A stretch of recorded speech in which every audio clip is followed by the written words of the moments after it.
주옵소서. 종들이 주의 말씀을 간절한 마음으로 받는 시간 되게 하여 주옵소서. 사랑하는 주님, 우리 주일학교 어린이들 또 열심히 준비하고 있습니다. 피곤치 않도록 힘든 가운데서도 잘 이겨낼 수 있도록 주께서 도와주시고, 주님 기쁨으로 우리 하나님께 영광을 돌리는 복된 시간으로 예비하여 주옵소서. 예수님 이름으로 기도합니다. 아멘.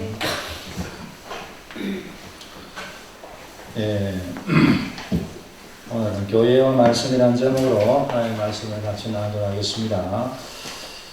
교회는 뭐 하는 곳이냐? 교회 와서 뭐 하냐? 이렇게 했을 때에 사도들의 가르침을 받는다.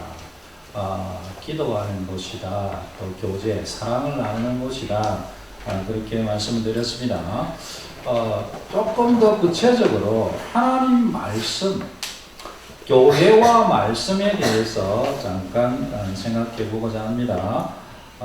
교회에서 뭘 하냐 했을 때에 교회에서는 하나님의 말씀을 받습니다. 내가 교회에 와서 뭐 하느냐? 내가 교회에 와서 말씀을 받는다는 거예요. 사도의 가르침을 받아. 그렇게.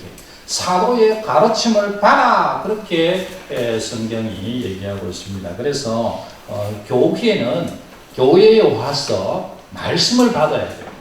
하나님의 말씀을 받아야 됩니다. 교회는 하나님의 말씀을 받는 곳입니다.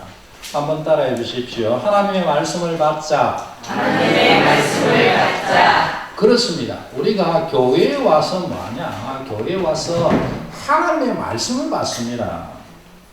교회는 하나님의 말씀을 가르치는 곳이고 하나님의 말씀을 선포하는 곳이고, 그렇죠? 그렇게 될 때에 교회는 우리가 모인 것이 교회고, 또 우리 각자가 다 교회입니다. 그래서 교회인 우리는 하나님의 말씀을 받습니다. 교회는 하나님의 말씀을 선포하고요. 교회인 우리는 하나님의 말씀을 받고, 그렇게 되겠습니다. 하나님의 말씀을 받는 교회에 와서 하나님의 말씀을 받는데, 하나님의 말씀은 크게 이렇게 나눈다면 성경이 하나님의 말씀이죠.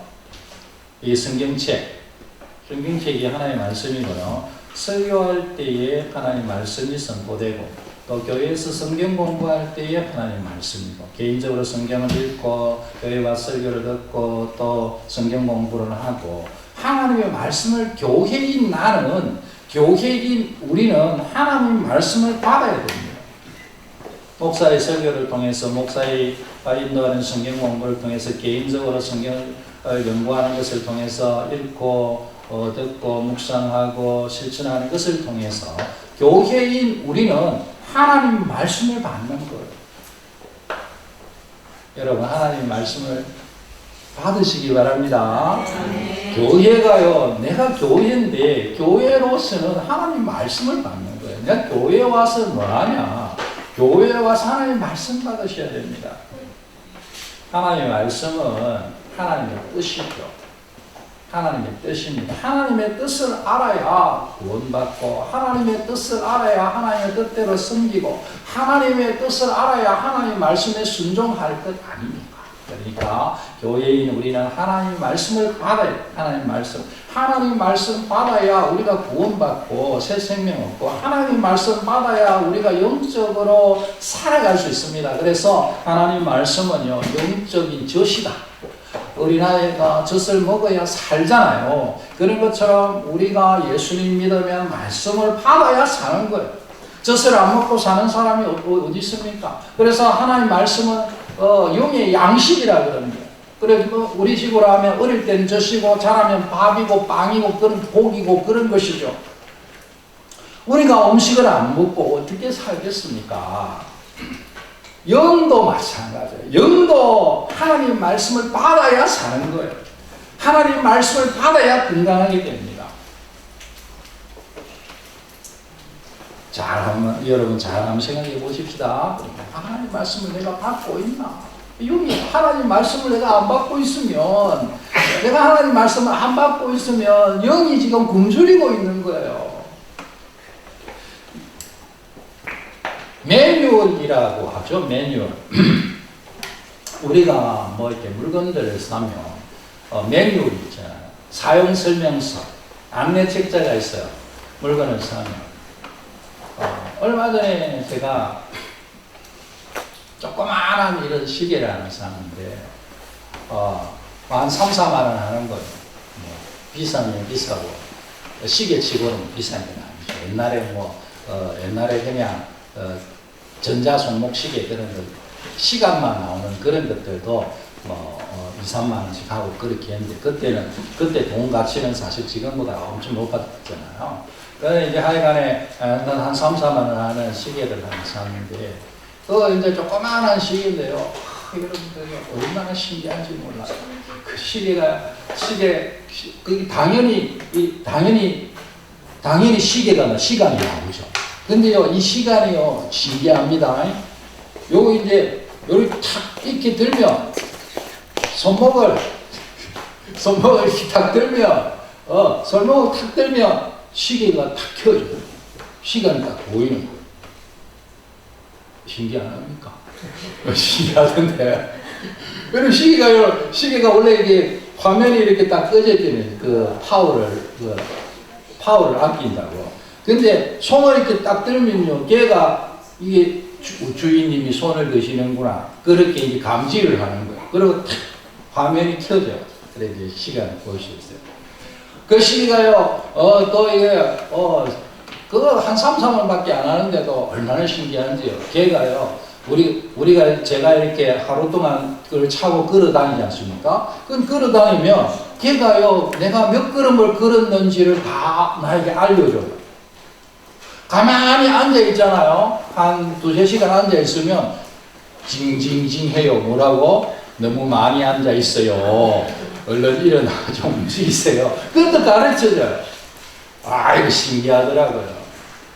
그래요. 우리가 심장박동이 이게 평상시에 우리가 심장박동이 얼마나 뛰는지 어떻게 압니까?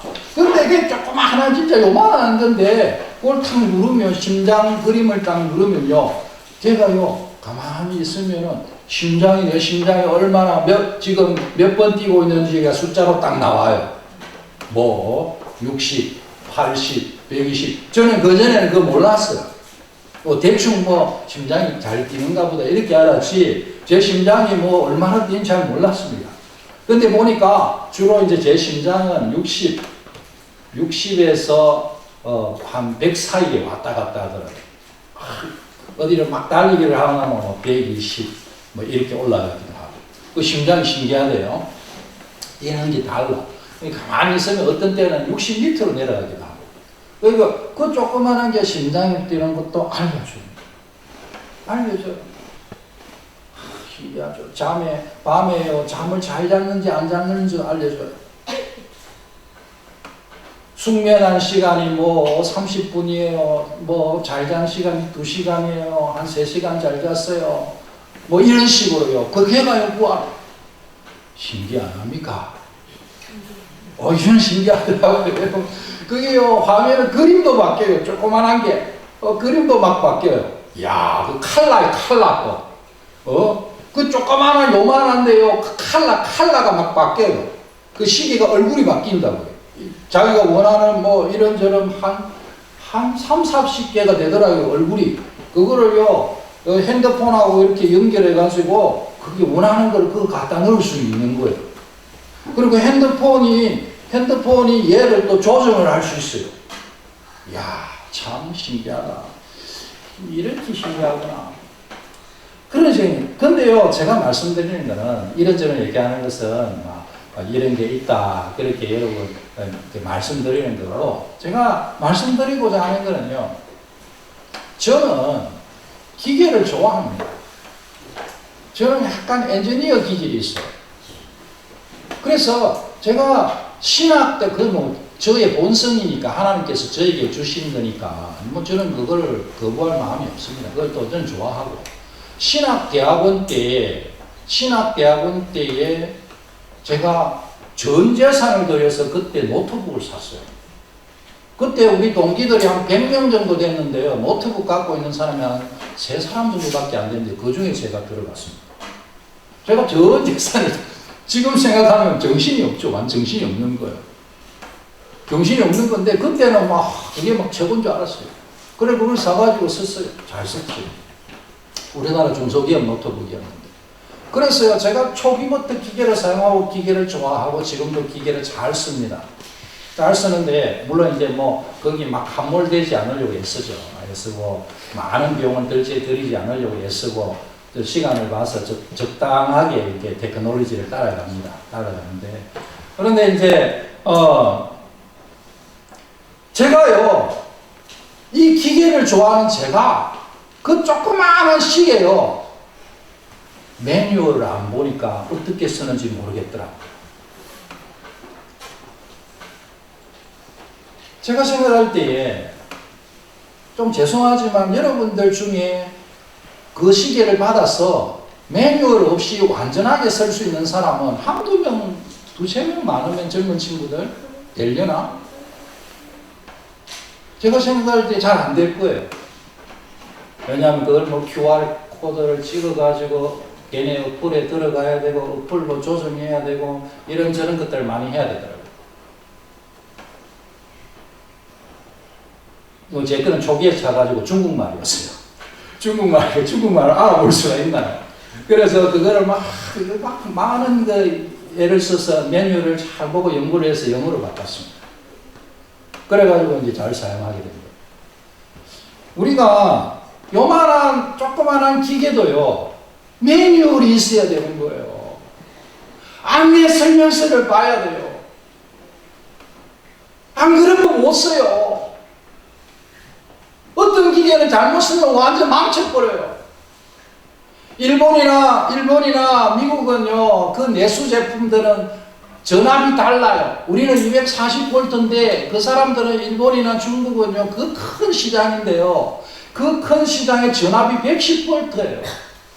요즘 프리볼트라고 꽂으면 다 되는 것도 있지만 삼성에서 만들어도 그쪽에 내수 시장에 들어가는 거는 110V짜리가 있다고요. 그런데 아이고 뭐 외국에 가서 일본에 가서 미국에 가서 전자제품이 삼성계 이거 평소에 사고 싶은데 여기는 세일해서 파네? 하게 득 사와가지고요 매뉴얼 안 읽어보고 전기에 툭 꽂으면 그게 혹시 110V 전용이면 그 기계는 망쳐버리는 거예요. 딱 꽂는 순간 끝장이에요. 잘못된 전기감은 착 들어가면 안에 회로가 확 다 타버립니다. 돈을 얼마나 들지 상관없어요. 한 방에 훅 가는 거예요. 안내서를 읽어봐요. 안내서. 매뉴얼을 읽어야 된다고. 이게 어떻게 되는 건지, 어떻게 작용하는 건지, 뭐 전압은 몇 볼트인지, 어떻게 해야 잘 사용할 수 있는지, 뭘 조심해야 되는지 매뉴얼을 읽어야 돼요. 세상에 조그마한 것도요 매뉴얼이 필요한 거예요. 만든 사람, 제조자가 이 물건을 어떻게 쓰라는 매뉴얼이 필요하다고요. 하물며 우리 인간이 얼마나 복잡한 존재입니까? 교회 하나님께서 세우신 교회가 얼마나 귀중하고 귀합니까? 하나님께서 만드신 창조하신 우리 인간이 하나님께서 만드신 교회 안에서 어떻게 교회로서 살아야 될지 매뉴얼이 없이 매뉴얼을 안 보고 어떻게 안 된다고요? 어떻게 그게 가능하겠습니까? 그 매뉴얼이 하나님의 말씀입니다. 하나님께서 교회를 세우시고 하나님께서 우리를 만드셨는데 우리가 어떻게 교회로서 생활해야 되는가, 교인으로서 교회로서 생활해야 되는가는 하나님의 말씀, 성경 말씀, 설교 말씀, 성경 공부 이런 하나님의 말씀을 통해서 우리가 알게 되는 것입니다. 그래서 여러분 하나님의 말씀을 받아야 됩니다. 교회는 하나님의 말씀을 받아야 돼요. 내가 교회에 와서 뭐 하느냐? 하나님의 말씀을 받아야 됩니다.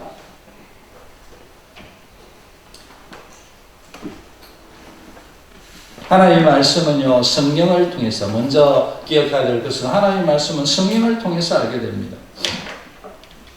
요한복음 3장 34절에 하나님이 보내신 이는 예수님입니다. 하나님의 말씀을 하나님, 이는 하나님이 성령을 한량없이 주십니다. 예수님이 하나님 말씀하시는데 성령으로 하시는 겁니다.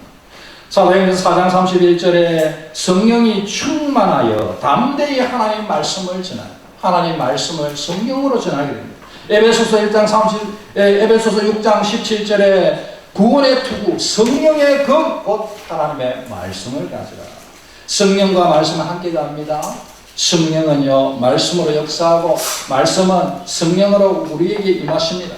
말씀 없는 성령은 열광주의에 빠지거나 신비 체험을 하는 것으로 치우칠 수 있습니다. 성령 없는 말씀은 주지주의에 빠지거나 지식만능주의에 빠질 수 있습니다. 성령과 말씀이 함께 역사해요. 우리의 말씀은요 성령 없이 이해할 수 없어요. 하나님의 말씀은 성령으로 역사하십니다. 우리가 책을 읽으려고 하면 책이 있어야 되고 무슨 책을 읽겠다 이러면 무슨 책이 있어야죠. 그리고 책이 있으면 우리가 책을 갖고 있어도 캄캄하면 못 읽어요. 빛이 있어야 됩니다. 그래서 우리가 성경 말씀이 있고요. 성경 말씀이 있는데 그 성경 말씀의 내용을 읽게 만드는 건 성령님이 빛을 비춰주시는 거예요. 그것을 성령의 조명이다. 그렇게 여기 조명기구가 있잖아요. 조명기구. 성령의 조명이다. 성령이 빛을 비춰주시는 거예요. 조명해 주시는 거예요. 그렇게 해서 성경 말씀을 열 때에 성령님께서 성경 말씀을 알게 해주십니다. 성령님 하나님 말씀을 깨닫게 해주십시오. 그리고 기도하십시다. 그렇게 성경을 읽을 때요 성령은 하나님이시고 하나님의 영이 함께하면 성경을 읽을 때 성경이 깨달아주고 하나님의 영이 있는 곳에 하나님의 역사가 일어나고 하나님의 기적이 일어납니다. 그래서 성경을 읽을 때 성령님께서 역사하시면서 성경을 읽을 때에 놀라운 일들이 일어나는 거예요. 우리의 마음이 변하고 우리의 인격이 변하고 우리의 삶이 변하고 어떤 사람은 성경을 읽다가 질병이 낫기도 하고 어떤 사람은 성경을 읽다가 기도가 응답되기도 하고 이런 역사들이 생기는 줄 믿습니다. 하나님의 영이십니다. 하나님 말씀에는 구원이 있습니다. 하나님 말씀이 선포되는 빌립보 간수의 집에 구원이 임합니다. 에베소서 16장에 보니까 주 예수를 믿으십시오. 그리하면 그대와 그대의 집안이 구원을 얻을 것입니다. 그리고 하나님의 말씀을 간수와 그의 온 집에 있는 모든 사람에게 들려주었습니다. 그 밤에 그 시각에 간수는 그들을 데려다가 상처를 씻어 주었습니다. 그리고 그의 온 가족이 그 자리에서 세례를 받았습니다. 간수는 그들을 자기 집으로 데려다가 음식을 대접했습니다. 그는 하나님을 믿게 된 것을 온 가족과 함께 기뻐하였습니다. 라고 성경이 기록하고 있습니다. 하나님의 말씀이 선포될 때에 구원이 임했다. 그런 말씀입니다. 오늘 읽으신 말씀 야고보서 1장 21절에 보니 너희 영혼을 능히 구원할 바 마음에 심어진 말씀을 온유함으로 받으라. 아멘. 하나님의 말씀이 우리의 영혼을 능히 구원합니다. 하나님 말씀이 우리를 구원하는 거예요. 나는 구원 필요 없어요. 그런 사람이 그 몰라서 하는 거예요. 몰라서 하는 거예요. 하나님 불쌍히 여주십시오. 깨닫게 해주십시오. 기도하는 거예요. 우리는 다 구원받아요. 우리는 다 구원받아요. 구원 받든지 안 받든지 두 개밖에 없거든요. 살든지 죽든지 세상은 두 개밖에 없어요. 사는 것도 아니고 죽는 것도 아니고 그런 거 없어요. 사람은 살든지 살아있든지 죽었든지 두 개지 뭐 딴 거 없습니다. 뭐 다 죽어가는 사람도 있던데요. 살아있는 거죠. 구원을 받든지 구원을 못 받든지 두 개밖에 없어요. 구원은 하나님의 말씀으로 받습니다. 하나님의 말씀이 우리에게 구원을 가져. 너희의 마음에 심긴 말씀이 우리를 구원하는 거예요. 너희 영혼을 너희 구원할 바 마음에 심어진 말씀을 온유함으로 받아라. 아멘. 여러분 이 말씀이요 하나님의 말씀이 마음에 심어져야 됩니다. 마음에 심어져야 돼요. 마음에 심어진다는 것은 우리가 말씀에 대한 태도를 말하고 있습니다. 예수님께서요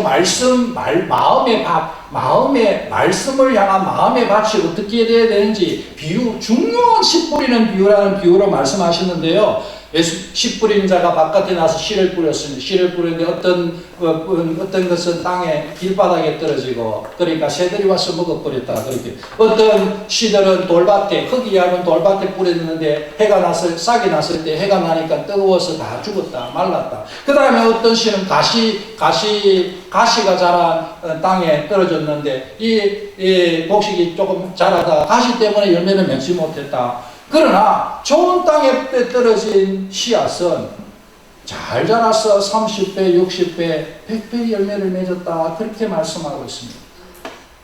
하나님의 말씀이요. 하나님 말씀이 선포될 때에 하나님 말씀을 받는 것, 사도들이 전하는 가르침을 받는 것은 마음밭으로 받는 거예요. 이 네 가지 예수님의 마음을 말씀하신 그 마음밭은 저의 마음이고 여러분의 마음이에요. 하나님의 마음 말씀이 선포될 때에 좋은 마음이 되시기 바랍니다. 마음에 심어져야 돼요. 좋은 마음에 심어져야 30배, 60배, 100배 열매를 맺는 것입니다. 사도행전 17장에 보면 베레아에 있는 사람들은 데살로니가에 있는 사람보다 더 너그러워서 간절한 마음으로 말씀을 받고 그렇게 말합니다. 간절한 마음으로 말씀을 받고 세번역을 보니까 아주 기꺼이 말씀을 받아들여요. 한번 따라해 주십시오. 아주 기꺼이. 그게요 간절한 마음으로 말씀을 받는 것이라고 해석한 거예요. 세 번역. 우리가 좋은 마음이 뭐냐? 말씀을 향한 좋은 마음, 간절한 마음은 뭐냐? 하나님의 말씀이 선포될 때에 그게 하나님의 말씀이면 아주 기꺼이 받아들여요. 간절한 마음, 아주 기꺼이. 그 마음이 여러분 좋은 밭인 줄 믿습니다. 그 좋은 밭에 심겨진 말씀이 우리를 구원하는 능력이 있는 것이고요. 열매를 맺게 하는 것입니다. 하나님의 말씀을 받아야 돼요.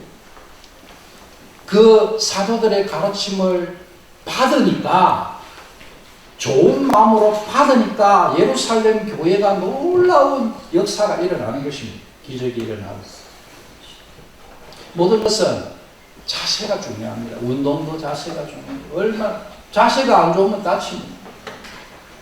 제가 한 2주 전에 운동하다가 다리를 다쳤거든요. 조금 이렇게 공을 찰 때에 안축으로 이렇게 차든지 아니면은 날로 이렇게 해서 발등으로 차든지 그렇게 하면 이게 관절 따라 이렇게 움직이기 때문에 괜찮아요. 그런데 오랜만에 하면서 그것도 너무 이렇게 욕심 있고 하다가 탁 다른 방향으로 탁 발을 힘껏 탁 하는데 뚝 그랬더니 대배고 뭐고 다 말아먹어버렸습니다.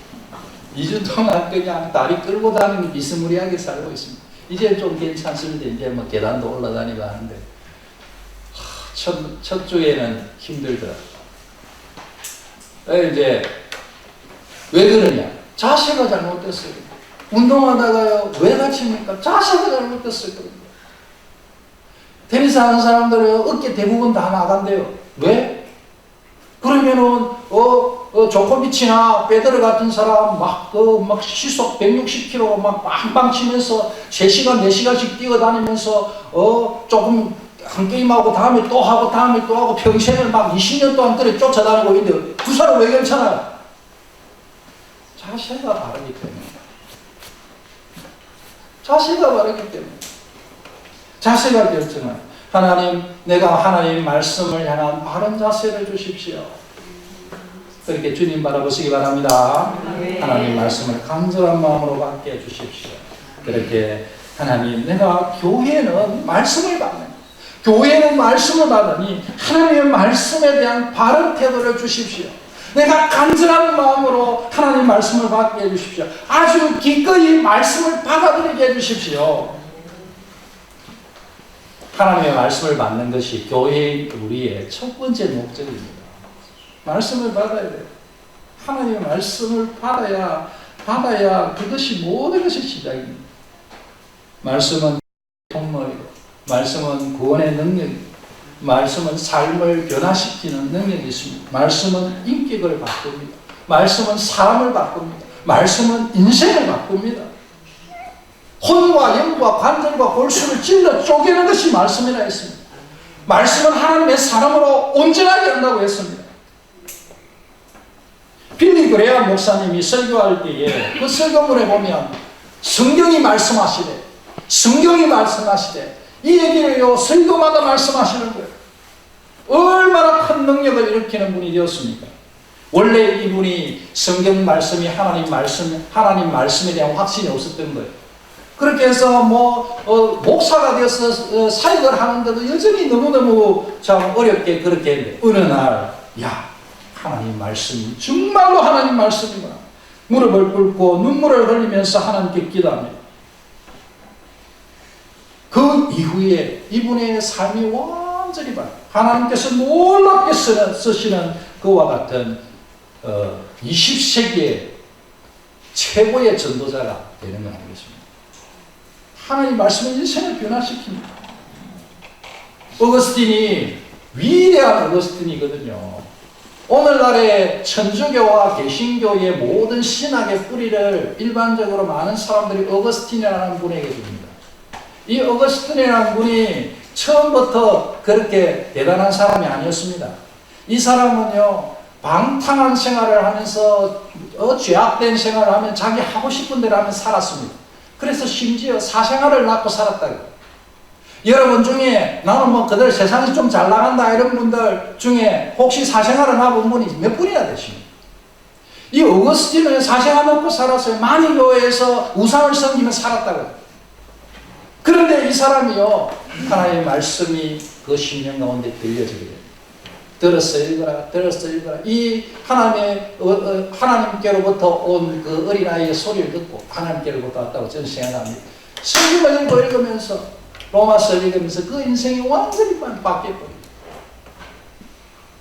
하나님의 말씀은 우리를 변화시키는 기적의 능력이 있습니다. 사람이 안 바뀌죠. 사람이 바뀐다고 믿는 건 어디 쓰는 거예요? 사람은 바뀌지 않습니다. 오직 하나님만이 사람을 바꾸실 수 있습니다. 하나님이 사람을 바꾸시는 것은 말씀을 통해 바꾸시는 것입니다. 하나님의 말씀이 우리를 변화시키는 거예요. 하나님의 말씀이 우리를 살리고, 하나님의 말씀이 우리를 자라게 하고, 하나님의 말씀이 우리를 능력 있는 삶으로 이끌어줍니다. 하나님의 말씀이 우리를 행복하게 만들어줍니다. 하나님의 말씀이 하나님의 뜻대로 우리를 살 수 있도록 도와주십니다. 한 달 동안 마태복음 읽자고 제가 여러 번 강조드리고 마태복음을 읽었는데, 아마 읽으신 분들은 마태복음에 이런 얘기가 있었나? 그런 생각을 하시는 분도 있을 거예요.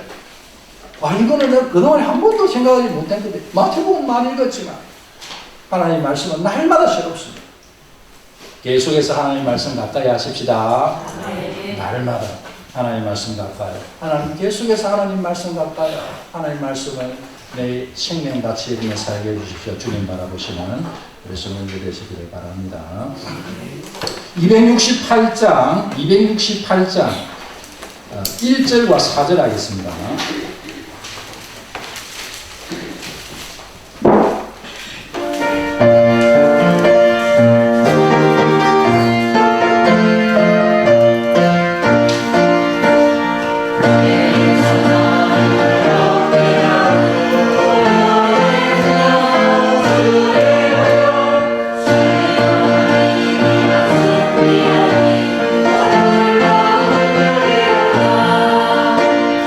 Oh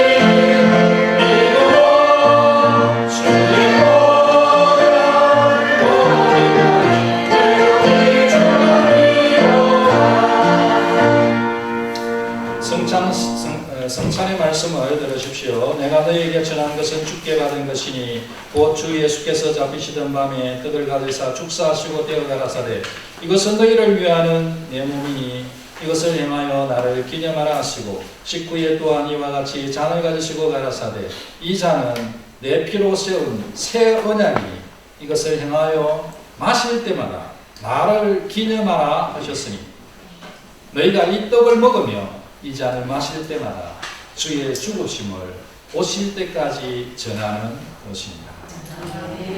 우리 예수님의 몸을 상징하는 떡이고요. 예수님의 피를 우리를 위해서 흘리신 생명의 피를 상징하는 포도주입니다.